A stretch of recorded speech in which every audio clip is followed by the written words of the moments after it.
Hello friends, हमारे channel non stop love stories in Hindi में आप सभी का एक बार फिर से स्वागत है। मैं ऋतु आप सभी के लिए एक और नई स्टोरी के साथ। दोस्तों, स्टोरी स्टार्ट करने से पहले आप सभी से रिक्वेस्ट है कि हमारे channel non stop love stories in Hindi को लाइक, सब्सक्राइब एंड शेयर करना ना भूलें।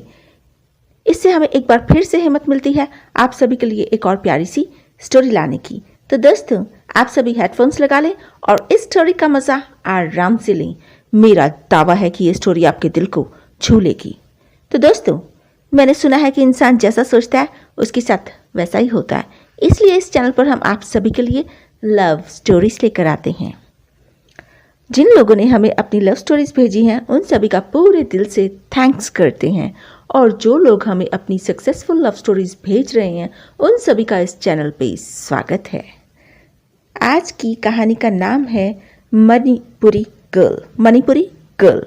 तो दोस्तों, आप स्टोरी का मजा लो। मेरा नाम रोहन है, मेरी उम्र 21 साल की है और मेरी जो मम्मा है उनकी फ्लावर्स की शॉप है। मेरे पापा की ट्रैवल एजेंसी है। मेरी एक छोटी बहन है, वो स्टडी कर रही है, उसका नाम पूजा है। अपर मिडिल क्लास फैमिली से हैं हम लोग, और मेरी हॉबी है ट्रैवलिंग करना और दोस्त बनाना।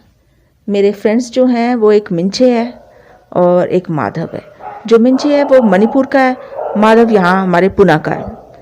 वैसे तो मैं लोकल ही हूँ, लेकिन मैं पुणे में पढ़ता हूँ और मैंने कॉलेज जो है मतलब उधर का हॉस्टल ज्वाइन किया हुआ है। मैं हॉस्टल में ही रहता हूँ, क्योंकि हॉस्टल में रहने से पॉकेट मनी आराम से मिल जाती है। सच बताऊँ तो मुझे सबसे ज़्यादा पॉकेट मनी की टेंशन होती है। ऐसे मैं लड़ाई झगड़ा करके पॉकेट मनी लेना नहीं पसंद करता, मैं खुशी से लेना पसंद करता हूँ और खुशी से पैसे भी उड़ाना पसंद करता हूँ।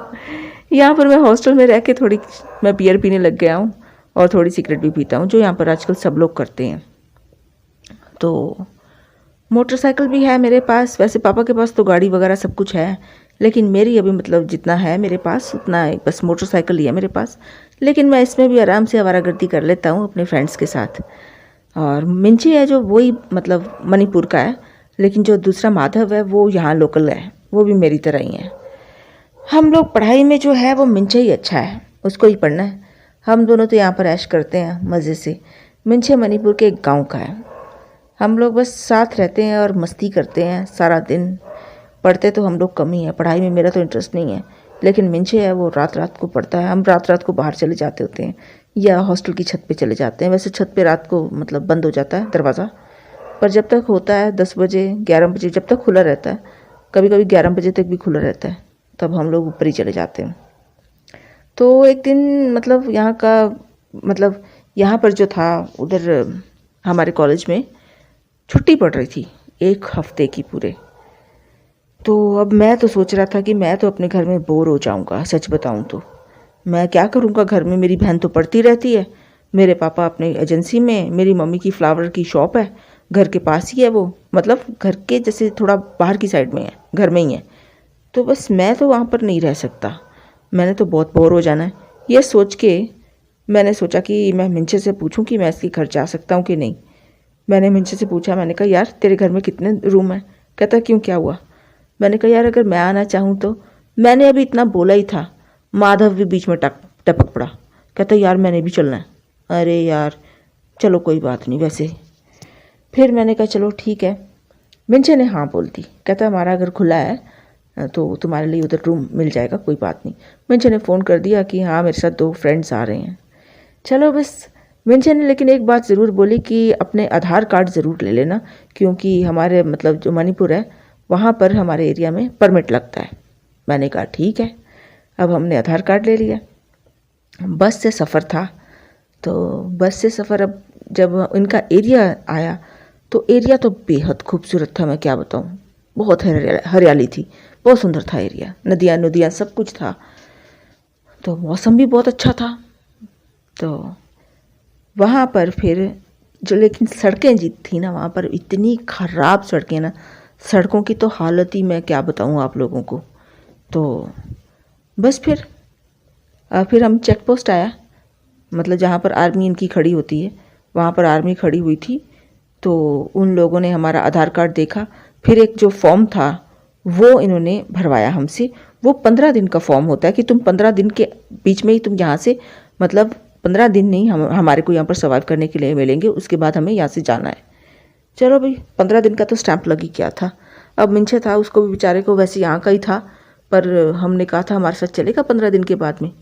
तो कहता नहीं यार, हफ्ता ही तो रहना है, 15 दिन कहाँ रहेंगे। मैंने कहा ये भी बात ठीक है, हमें कहाँ इतनी ज़्यादा छुट्टी मिली थी, बस हफ्ते की तो मिली थी। लेकिन जब उनका एरिया देखा ना, इतना सुंदर एरिया था ना, दिल तो कर रहा था कि बस अब यहाँ पर ही रहो। बारिश का मौसम, बारिश यहाँ की बड़ी ख़राब होती है, इतनी ज़्यादा ख़राब होती, पानी जगह जगह भर जाता है। लेकिन हम लकी थे जो इतनी ज़्यादा बारिश नहीं हुई। और फिर अब इनके खाने के बारे में क्या बताऊँ, जैसे जैसे मार्केट आ रही थी, मार्केट भी क्या थी, वहाँ पर सब नीचे ही लगा हुआ था, कुछ ठेले वगैरह लगे हुए थे। तो इतनी अच्छी सुपर, जैसे हमारी जो शहरों में होती वैसी मार्केट नहीं थी, गांव की जो मार्केट होती बिल्कुल वैसी थी। लेकिन अब आप लोगों को खाना वगैरह बताने की ज़रूरत नहीं है, क्योंकि आप लोग अच्छी तरह जानते हो कि मणिपुर का खाना कैसा होता है। और सर्दी का अगर मैं बताऊं तो यहाँ पर कहते हैं कि सर्दी जो है वो 4 डिग्री जो होता है वहाँ तक टेम्परेचर चला जाता है। इसकी वजह से बाहर से टूरिस्ट बहुत आते हैं इन लोगों के एरिया में।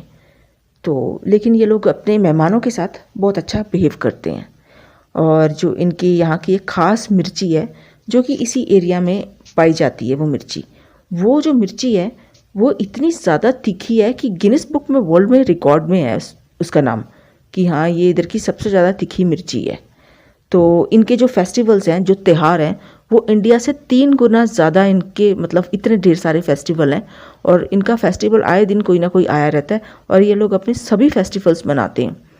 कल्चरली लोग हैं ये, मतलब कल्चरली इन द सेंस कि मतलब अपने कल्चर को फॉलो करने वाले लोग हैं, हमारे जैसे नहीं हैं कि हम लोग तो फटाफट इंग्लिश कल्चर में ढल गए हैं।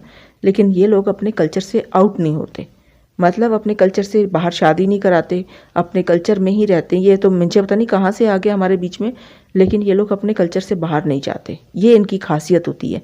जितने भी ये आइज़ वाले होते हैं ना, जिसे हम बोलते हैं, मतलब ऐसी आँखों वाले लोग जो होते हैं, चीनी भी बोल देते हैं कई लोग उनको, वेंगा आए भी बोलते हैं, अलग अलग नाम से हर जगह पे बोलते हैं।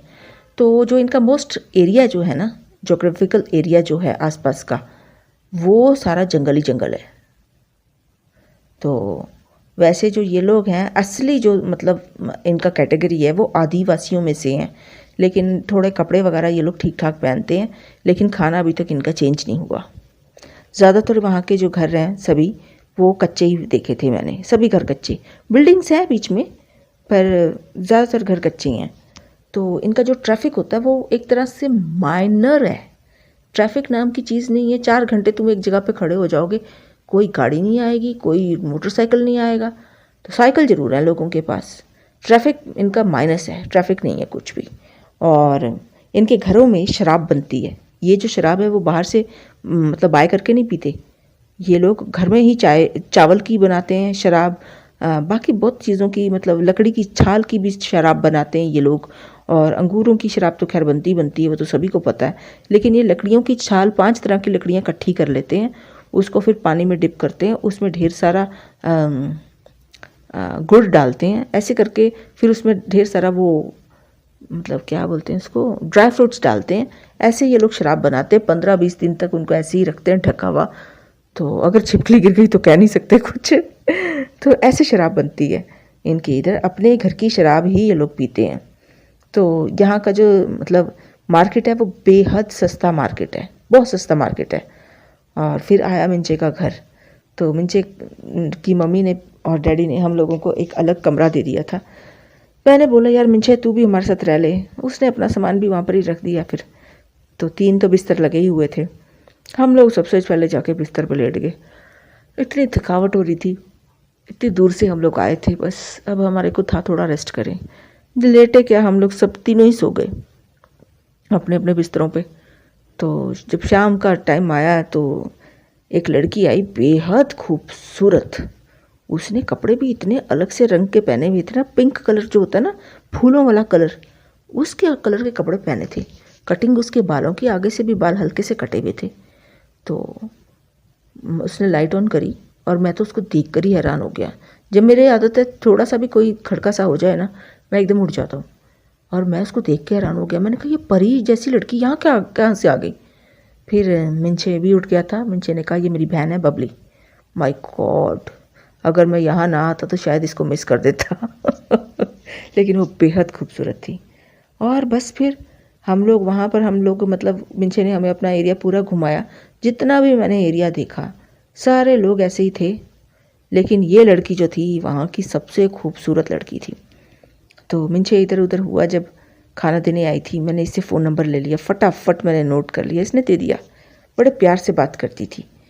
तो माधव भी देख रहा था, पर मैं चाहता नहीं था माधव की दाल यहाँ गले तो उस लड़की ने हमारी बहुत सेवा करी। कपड़े भी बेचारी वही धोती थी हमारे, और खाना भी मतलब ला के तो वही देती थी, जो बनाती थी इसकी मम्मी बनाती थी। उसके पापा ने भी बहुत ध्यान रखा हमारा, बड़े प्यार से इन्होंने रखा हमें जब तक हम लोग रहे। बस 7 दिन कैसे वहाँ पर बीत गए कुछ पता ही नहीं चला। उसके बाद में फिर हमारी घर की वापसी थी। अब मेरा दिल तो इतना रो रहा था ना, मेरा मन कर रहा था मैं बबली के साथ ही रह लूँ वहाँ पर इसको मैं क्या बोलता। पर मेरे पास एक चांस तो था, मेरे पास उसका नंबर था। बस फिर अब मैं हॉस्टल आ गया। अब मेरे से हॉस्टल भी नहीं रहा जा रहा था, क्योंकि मिंचे तो मेरे साथ ही था हॉस्टल में। इसके सामने मैं कैसे भला वीडियो कॉल करता। तो मैंने कहा यार मैं अपने घर होके आता हूँ। मैं अपने घर में सीधा पहुँचा, मोटरसाइकिल मैंने बाहर लगाई, फटाफट अपने कमरे में जाके मैंने बबली को वीडियो कॉल करी। बबली ने भी अचानक ही मतलब जैसे होता है ना एकदम वीडियो कॉल कोई अचानक उठा लेता है, उसने भी उठा ली। बस उसके बाद से मैं अपने घर जा के बबली से ही बातें करता था। जितना ज़्यादा हो सके मैं बबली से बातें करता था। बबली भी मुझसे बहुत बातें करती थी। तो मैंने उसको प्रपोज़ल दिया, मैंने कहा बबली तू मेरे से शादी कराएगी। तो वो चुप हो गई, कहती तुम्हें पता है कि हम लोग अपने कल्चर से बाहर शादी नहीं करा सकते। मैंने कहा हाँ मैं जानता हूँ। फिर मैंने बातों बातों में पूछा, मैंने कहा इस कल्चर की वजह क्या है, तुम बाहर क्यों नहीं शादी करा सकते। उसने मुझे बताया, कहती कि स्टार्टिंग से ही ना हमारे जब बारिश आती है ना, इतनी ज़्यादा बारिश आती है कि हिंदुस्तान में जहाँ जहाँ बारिश आती है वहाँ पर सब मिलिट्री वाले पहुँचते हैं। मतलब सब कुछ होता है, लोग देखते हैं मुंबई में बारिश इतनी है, वहाँ पर लोग ब्रेड चाय बांट रहे हैं, हर जगह पे सब कुछ मतलब लोगों को बचाया जाता है। लेकिन हमारे एरिया में नहीं होता ये सब कुछ, हमें अपना ध्यान खुद ही रखना पड़ता है। तो ये आज की बात नहीं है, कहती कि बहुत पहले सदियों मतलब की बात है, जब यहाँ पर पानी भर जाता था तो जो मेंढक होते थे, मेंढक जो मम्मियाँ होती थी ना, मम्मी डैडी, वो मेंढक ही पकड़ के उनको मार के फिर साफ सुफ करके फिर वो बच्चों को खिला देते थे नमक लगा के। तो मैं तब समझा, मैंने कहा उनके हाथ में जो आता था ना वही चीज़ खा लेते थे। फ्लड वाले टाइम की बात है। तो फिर बाहर के जो लोग आते हैं वो उनके खाने को छी छी कर बोलते हैं। तो फिर ये लोग पसंद नहीं करते कि हमारे खाने को ही छी छी बोले, तो वो लोग लोगों से ही बहुत दूर रहते हैं। तो ये यहाँ पर भी कहीं पर भी मतलब उत्तराखंड या फिर हिमाचल एरिया है, जितने भी ये लोग होते हैं, हाँ मणिपुरी या तिब्बती लोग जितने भी होते हैं, वो कभी भी मतलब किसी के साथ ज़्यादा नहीं होते। उनको अपना खाना बस अलग ही रखना होता है। वो अपने लोगों में ही खुश होते हैं जहाँ पर वो लोग सब कुछ खा सकें। इसीलिए ये लोग अपनी कॉलोनीज़ वगैरह होती हैं जो, वो कहीं दूर जितनी भी जगह ऑक्यूपाई करते हैं उसमें सारे इन्हीं के लोग रहते हैं, और ये लोग दूसरों के साथ कभी मिंगल नहीं होते। ये कॉज है। मैंने कहा अच्छा। फिर मैंने कहा बबली तू मेरे से सच बताना, शादी नहीं कराएगी। कहती यार मैं तो कराना चाहती हूँ। फिर उसने मुझे वहाँ का बताया। कहते यहाँ पर जो फ़ाइट होती है ना, वो यहाँ पर ग्रुप फाइट होती, कॉमन होती हैं, बहुत कॉमन है। कहते वहाँ पर कहते हैं कि 500-500 लोग हमारे गांव में आके हमला कर देते हैं, हमें मारते पीटते हैं, जिसका मन करता है उसी को मार देते हैं ये लोग। ये एक ख़ानदानी दुश्मनियाँ हैं, बहुत पहले से हैं। अगर हम किसी का थोड़ा सा भी नुकसान करें तो वो पूरा ग्रुप बना के आ जाते हैं और बहुत हमारा नुकसान करते हैं। मैंने कहा तू निकलना नहीं चाहती इस चीज़ से। उसने बोला हाँ मैं निकलना चाहती हूँ। तो मैंने कहा तो यही है तरीका, तू शादी करा ले मुझसे। वो सुंदर बहुत थी सच बताऊं। और वो कहती है अब मैं देखती हूँ कैसे बात करनी है घर में। कहती है अभी तो हम पढ़ रहे हैं। मैंने फिर उसकी बात मैंने रख ली। मैंने कहा हाँ हम अभी तो हम पढ़ रहे हैं, अभी तो हम शादी नहीं कर सकते, लेकिन हम लोग बाद में ज़रूर करेंगे। मेरे मन में तो वो थी, अब उसके मन में क्या चल रहा था वही जाने। बस फिर हम लोग अपनी पढ़ाई में भी लग गए, लेकिन मैं घर जाके मैं मिंचे को भी कभी डाउट नहीं होने दिया कि मैं तेरी बहन से बात करता हूँ। तो उसके घर में भी शायद किसी को नहीं पता था, और मैं अपने रूम में रहता बातें करता। लेकिन जो मेरी पूजा बहन थी ना, वो जब भी मेरे लिए, मम्मी उसको बोलती थी जा जाके ना भाई को चाय दिया, रोहन को चाय दिया। तो पूजा जब भी आती थी तो मैं वीडियो कॉल पे होता था, मैं फ़ोन छुपाता था, ये मेरे फ़ोन में झांकती थी कौन है कौन है। मुझे बड़ा बुरा लगता था। मैं कहता था यार मैं नहीं आता हूँ, जब तू अपने रूम में होती तू क्यों ऐसे आके देखती है। हंसने लग जाती थी। बस फिर ऐसे टाइम निकला, मेरी स्टडीज़ कंप्लीट हुई। मिंचे जो था उस घर जाने को कर रहा था। अब मेरे को इतना दुख हो रहा था ना। माधव जो था, माधव ने तो पुणे में ही रहना था, लेकिन मिंचे जो था उसको ये था कि अब मैं घर जाऊँ। अब मैं उसको चाहता था मैं रोकूँ या फिर मैं उसके साथ जाऊँ, पर हमेशा तो नहीं ना मैं उसके साथ जा सकता। फिर मिंचे से मतलब बाय हुई तो मैंने कहा मिंचे दोबारा कभी मिलेगा। कहता है यार फ़ोन नंबर हम सबका है ना, तो तुमने जब आना होगा आ जाना या फिर मैं आया करूँगा। मैंने कहा हाँ यार तू ज़रूर आना। बस इतनी हेलो बाय हुई फिर हमारी। बड़ा दुख हुआ मुझे इसके जाने का। और फिर मैं मतलब हम दोनों ने कॉलेज छोड़ दिया, मतलब हॉस्टल छोड़ दिया, फिर अपने अपने घर आ गए। बस स्टडी में भी अच्छे अच्छे नंबरों से हम लोग पास हुए सभी, क्योंकि हम लोग पढ़ लेते थे। जब हमारा आता था एग्ज़ाम हम लोग कैसे ना कैसे अपनी पूरी जान लगा देते थे, पढ़ ही लेते थे हम लोग। अब मेरे को उसकी याद आती थी बबले की, बड़ी बातें मैं सोचता था यार टाइम कैसे निकल गया। काश मैं कुछ कर लेता कि हाँ उसके घर जाके उसकी मम्मी से बात कर लेता, उसके पापा से। ऐसे हीरोगिरी वाली बातें सच बताऊँ मैं बहुत ढेर सारी सोचता था, जो मुझे खुद ही पता था ये कभी पूरी नहीं होगी। लेकिन दिल है ना, दिल अपने आप को हीरो बनाने के लिए बहुत कुछ सोचता है। फिर मेरे पापा कहते या तो तू कोई काम कर ले या मेरी ट्रैवल एजेंसी संभाल ले, आके मेरे साथ काम करा कर। अब मैं अपने पापा के साथ क्या काम करता। मैं सच बताऊं तो अपनी मम्मी की दुकान सच में मैं अपनी मम्मी की दुकान मैंने ज्वाइन कर ली। तो मैं ज़्यादा कंफर्टेबल अपनी मम्मी के साथ ही था। मैंने पापा के पास जाके डांट थोड़ा ना खानी थी इतने कस्टमर के सामने। तो मैंने अपनी मम्मी का एक बिज़नेस जो था फूलों का वो ज्वाइन कर लिया। ताज़े ताज़े फूल जब आते थे वहाँ पर ट्रॉली में पूरे, मतलब ट्रक से में आते ना, बैंगलोर से आते थे। तो बस फिर मैं उन फूलों को मतलब जितना जैसे होलसेल में लेते हैं मैं सारा सीख गया था। होलसेल में मैं अपने घर में जैसे ही सारे ले आता था, मम्मी यहाँ पर सब उसको मतलब सेट कर देती थी जैसे मतलब करते हैं फ्लावर शॉप में। सीख गया था मैं धीरे धीरे काम, अपनी मम्मी के साथ ही मैं बड़ा मतलब कंफर्टेबल था। तो फिर मेरे को वहाँ पर भी पूजा की कॉल बबली की कॉल आती थी, वीडियो कॉल। मेरी मम्मी को भी डाउट हुआ। बस फिर एक बार मिंचे ने आना था यहाँ पर किसी काम से, तो होता है ना वो कॉलेज में दोबारा जाते हैं सब कुछ वगैरह लेने के लिए, फाइनल करने के लिए, उसी काम के लिए आया था। मैंने बबली को बोला, मैं कहा तू आएगी? कहती मैं पूछती हूँ। बस फिर बबली आ गई, कैसे भी उसके साथ उसने बात की होगी, उसने कहा होगा चल पड़ तू भी देख ले।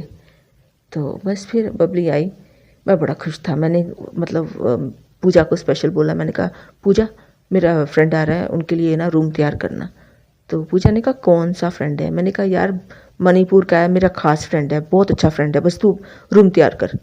तो रूम तो उसने तैयार कर दिया। अब उसने एक बेड लगा हुआ था वहाँ पर। मैंने उसको कहा, मैंने कहा एक बेड नहीं, यहाँ पर 2 बेड लगने चाहिए, मैं लेके आता हूँ एक।